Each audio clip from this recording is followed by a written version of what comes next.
selesai suami kita bilang ke kita, "Neng, mata Neng milik siapa? Hidung Neng milik siapa?"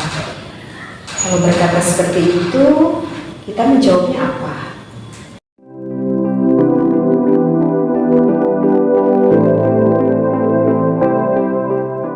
Bismillahirrahmanirrahim. Assalamualaikum warahmatullahi wabarakatuh. Bismillah, alhamdulillah, wassalatu wassalamu ala rasulillah. Mari kita lanjutkan kembali pembahasan kajian kitab Fathul Izariyah ya. Bismillahirrahmanirrahim. Saya akan bacakan dulu bukunya. Waqala, di sini ada ayat Al-Quran.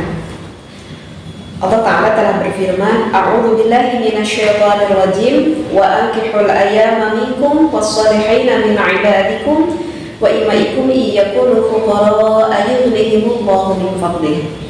Yang artinya, dan nikahkanlah perempuan yang masih sendiri dan orang-orang yang soleh, atau jika kalian yang mempunyai amat, kalau merasa fakir, niscaya akan dijadikannya mereka kaya dari anugerahnya Allah Subhanahu wa Ta'ala. Al-Ayat. Wa min ithnaihi ta'ala lakum, termasuk sebagian contoh Allah menjadikan kaya kepada pasangan yang menikah. Anna rajula, adalah seorang laki-laki qabla dukhulihi fi qidin nikahi lahu yadani. Sebelum dia menikah, dia itu hanya mempunyai dua tangan. Wadijlani, dia hanya mempunyai dua kaki. Wa'inani, dia hanya mempunyai dua mata. Wa ghairiha, dan lain-lainnya. Minal jawarihi bijadatiha faqat, dari anggota tubuhnya masing-masing itu hanya satu pasang. Walakin kullama dakhala fihi, tetapi ketika laki-laki masuk di dalam akad nikah, sholatikal a'dha'i tatadha'afa dha'ifaini, maka anggota tubuhnya itu menjadi berlipat dua kali lipat. Bisyadati a'dha'i zawjatihi ilaiha, karena ditambahi oleh anggota tubuh dari istrinya. Ala tara, coba diperhatikan.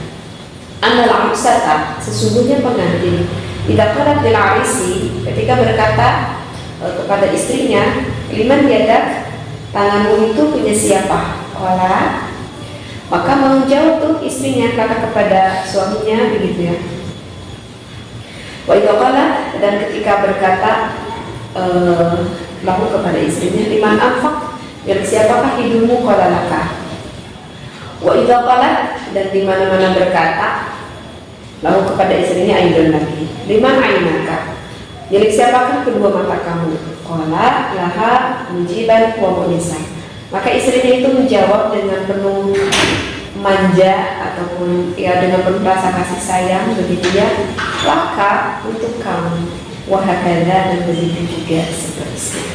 Jadi referensinya sampai di sini dulu ya.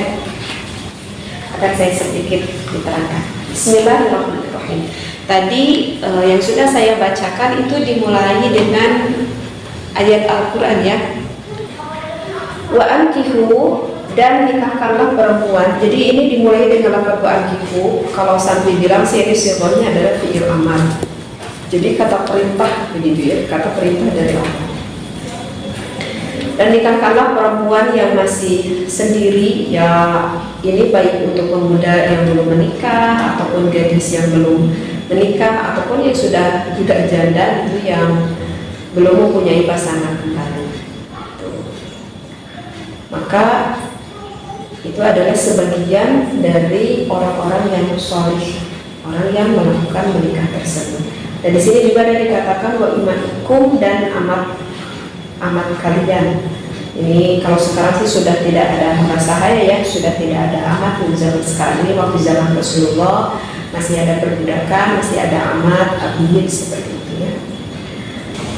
Jika kalian, di sini dikatakan iyyakum fuqara, jika kalian merasa fakir. Di sini ada ayat selanjutnya, yughnihimullahu min fadlih.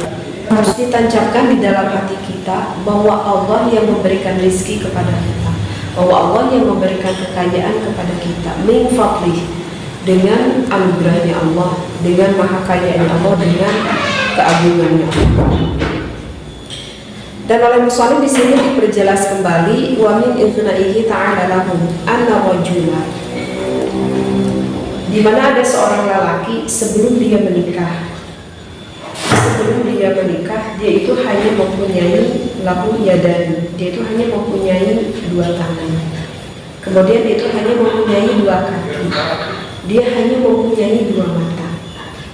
Tetapi setelah dia mempunyai istri, setelah dia menikah, maka anggota tubuhnya itu akan bertambah.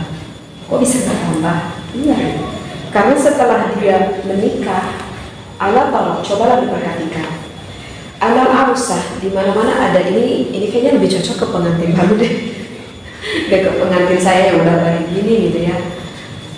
Karena kan kalau saya kan udah pengantin lama banget gitu, jadi kayaknya udah nggak perlu ada pertanyaan seperti ini gitu. Toh kita setiap hari sudah apa-apapun bersama gitu. Jadi kayak cocok ada pertanyaan ini mungkin untuk pengantin baru. Begini katanya. Kita kalau pernah sih, ketika berkata kepada pasangannya, misalkan seorang suami itu pengantin baru nikah, bertanya tuh kepada istrinya, misalkan kalau orang Sunda tuh bilangnya neng gitu ya, atau apapun itulah, atau ayang ya apa gitu, neng hidung neng itu milik siapa sih? Terus mata neng itu milik siapa? Kemudian pipi neng itu milik siapa gitu? Pernah nggak ada yang pengalaman gitu pengantin baru yang suaminya itu berkata seperti itu kepada istrinya?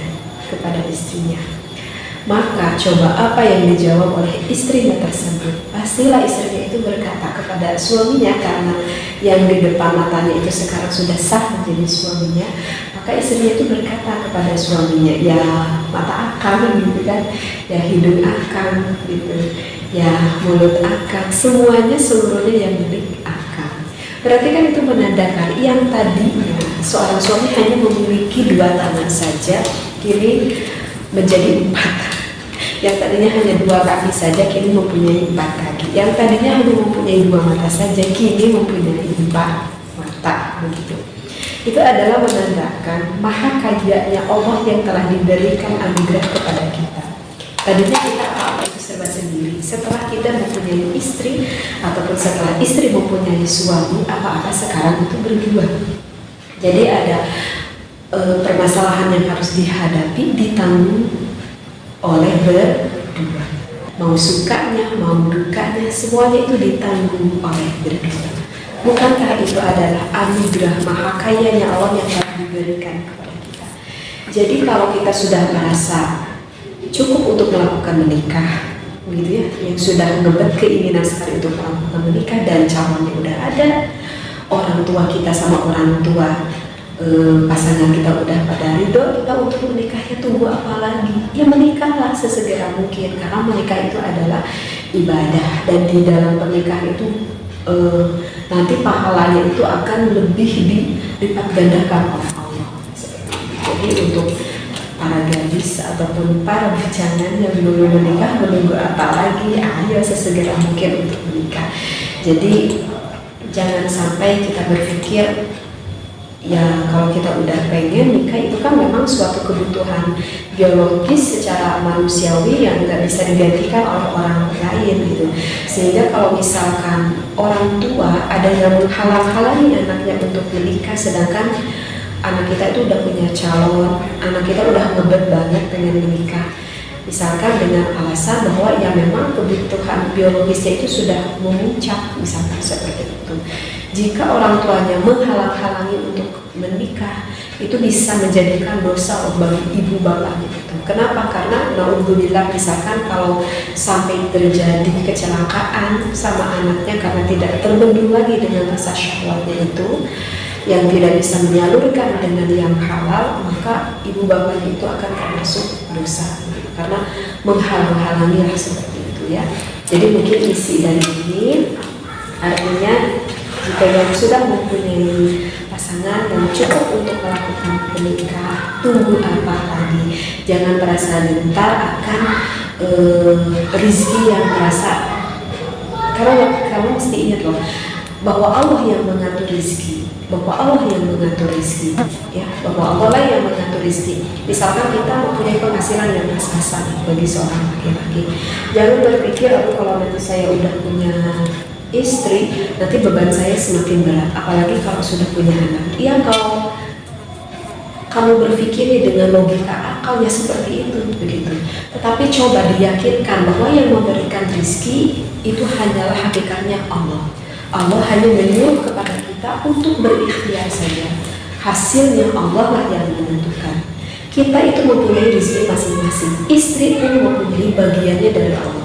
Dan nanti ketika lahir anak-anak pun mempunyai bagian dari Allah yang sudah Allah catat di dalam Qur'an azalinya Allah. Begitu.